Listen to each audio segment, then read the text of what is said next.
Good evening বন্ধুরা, Rumpa's healthy food চ্যানেলে সব দিনের মতো আজও সবাইকে স্বাগত। আজ আমি আপনাদের জন্য বানিয়েছি বাগদা পটল চিংড়ির রেসিপি। আর গোটা পটল গোটা বাগদা সব একসাথে খুব সুন্দর লাগে।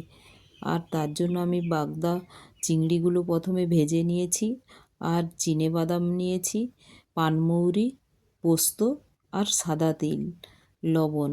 ফোড়নের জন্য নিয়েছি এলাচ, লবঙ্গ, দারচিনি, তেজপাতা, লঙ্কা আর সর্ষের তেল, কুচানো টমাটো, পেঁয়াজ, আর নিয়েছি কয়েকটা পটল ছাড়িয়ে নিয়েছি, আর নিয়েছি বরবটি আর ধনেপাতা কুচি। এখন আমি যে চিনেবাদাম, পানমৌরি, পোস্ত আর তিল নিয়েছি ওটা একসাথে একটি বাটিয়ে 10-15 মিনিট ভিজিয়ে রেখে দেব। তারপর এটা ফাইন পেস্ট করে নেব। আর ওই বাগদারগুলো তো অনেক বড় বড়, তাই এই বরবটিগুলোও দেখুন খুব একটু বড় সাইজ করে কেটে নিয়েছি। এখন গ্যাসের ওভেনে কড়াই বসিয়ে দিলাম, আর তেল দিয়ে ওর মধ্যে পটলগুলো আমি ভেজে তুলে নেব। পটলগুলো দিয়ে ওর উপর থেকে দিয়ে দিলাম পরিমাণ মতো লবণ আর হলুদ। এটা একটু ফ্রাই হয়ে এলে আমি এর উপরে বরবটিগুলো দিয়ে দেবো। বরবটিগুলোতে একটু কাঁচা ফ্লেভার থাকলে খুব ভালোই লাগে। তো পটলটা হতে তো একটু বেশি সময় লাগে, তাই পটলটা একটু ভেজে নেওয়ার পরে আমি এতে বরবটি অ্যাড করব। দেখুন এইভাবে ঢেকে ঢেকে আমি লাল লাল করে ভেজে নিচ্ছি। আর যেহেতু এই পটলগুলো এই সময়, এই গরমের সময় পটলটা খেলেও খুব উপকার, শরীরটা হাইড্রেট থাকে পটলে। আর এই সময় যেই সবজিগুলো বেরায় এই সবজিগুলো খেলে এই গরমের সময় এগুলো গরমের উপযোগী সব সবজি এই সময়। তো এই দেখুন এইভাবে দিয়ে আমি ঢেকে একটু নাড়াচাড়া করে ফ্রাই করে নিচ্ছি। প্রায় ফ্রাই হয়ে এসেছে। বরবটিগুলো এরকম হালকা একটু কাঁচা ফ্লেভার থাকবে, তো তখন আমি নামিয়ে নেব। তো ভাজা হয়ে গিয়েছে। এখন আমি একটি পাত্রে এগুলো তুলে নিচ্ছি। এখন ওই কড়াইয়ের মধ্যেই আমি দিয়ে দিলাম সর্ষের তেল, আর ফোড়নে দিয়ে দিলাম এলাচ, লবঙ্গ, দারচিনি, তেজপাতা, লঙ্কা। এটা নাড়াচাড়া করে এর উপরে দিয়ে দেব একসাথে কুচিয়ে রাখা টমাটো আর পেঁয়াজ। এটা একসাথেই আমি দিয়ে দিচ্ছি, কারণ এতে লবণ আর একটু পরিমাণ মতো হলুদ দিয়ে দেব। তো একসাথেই দুটো ভাজা ভাজাও হয়ে যাবে আর গলেও নরম হয়ে যাবে। তো এটা লবণ হলুদ দিয়ে দিলাম, দিয়ে এটা নাড়াচাড়া করে আমি ঢেকে একটু মশলাটা কষিয়ে নেব। তো এখন আমি দেখুন পুরো নেড়ে নিচ্ছি, আর এখন ওর থেকে ময়েশ্চার বেরিয়ে যাবে। তো এটা অটোমেটিক এটা নরমও হয়ে যাবে, কুকও হয়ে যাবে। তো এইভাবে আমি নাড়াচাড়া করে ঢেকে দিলাম। ঢেকে আমি একটু কুক হতে দেব। তো দেখুন অনেকটাই মশলাটা গলে গিয়েছে, পেঁয়াজ টমেটো একসাথে ফ্রাইও হয়ে গিয়েছে।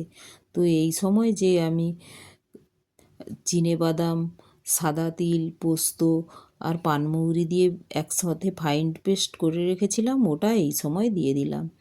দিয়ে এটাও ভালো করে আমি কষিয়ে নেব। আর মশলাটা ভালো করে কষিয়ে নিলে ফ্লেভারটা খুব ভালো আসে। এখন এর মধ্যে দিয়ে দিলাম কয়েকটা চেরা কাঁচা লঙ্কা। এমনিতেই এইগুলো দিচ্ছি, তার জন্য আমি লঙ্কা গুঁড়ো ইউজ করছি না। আপনারা অবশ্যই লঙ্কা গুঁড়ো যারা পছন্দ করেন দিতে পারেন। আমি কাঁচা লঙ্কা দিয়ে বেশিরভাগ রান্নাগুলো কাঁচা লঙ্কাতেই করি, তাই একটু কাঁচা লঙ্কা দিয়ে দিলাম। তো মশলাটা দেখুন প্রায় কষা হয়ে গিয়েছে। তো এই সময় এই যে ফ্রাই করে আমি সবজিগুলো তুলে রেখেছিলাম, বরবটি আর পটল, এটা দিয়ে দিলাম। এই যে মশলা এর ফ্লেভারটা ফ্রাই হয়ে গেলে খুব সুন্দর আসে। তো ওই ফ্লেভারেই মনে হয় যে খাওয়াটা হয়ে যাবে।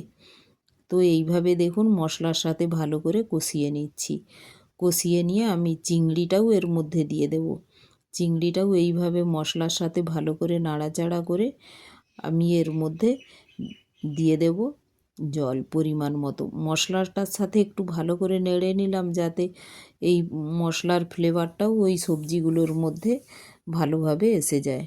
তো দেখুন পরিমাণ মতো এবার আমি জল দিয়ে দিলাম, মশলা ধোয়া জলটাও দিয়ে দিলাম, আরও এক্সট্রা জল দিয়ে দিলাম, দিয়ে এটা ঢেকে কুক হতে দেব। দেখুন এটা এখন বয়েল হয়ে গিয়েছে, তো প্রায় কুক হয়ে এসেছে।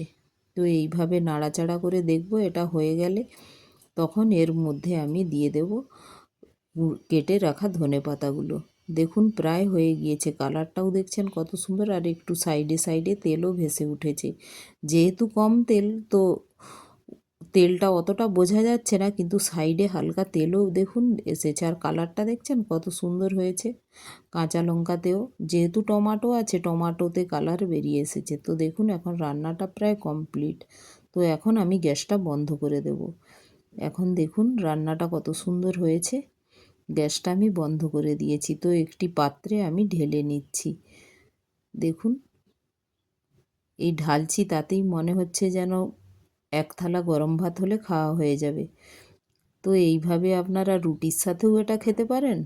আর এতে যেহেতু এই বরবটি আছে, তো একটা দুটো এটা আমরা খেয়েছি, এটা এত সুন্দর লাগছে, তো অবশ্যই একবার বানাবেন। আর আমার রেসিপিগুলো যদি ভালো লাগে, একটি লাইক, শেয়ার, সাবস্ক্রাইবও করে দেবেন। Thank you.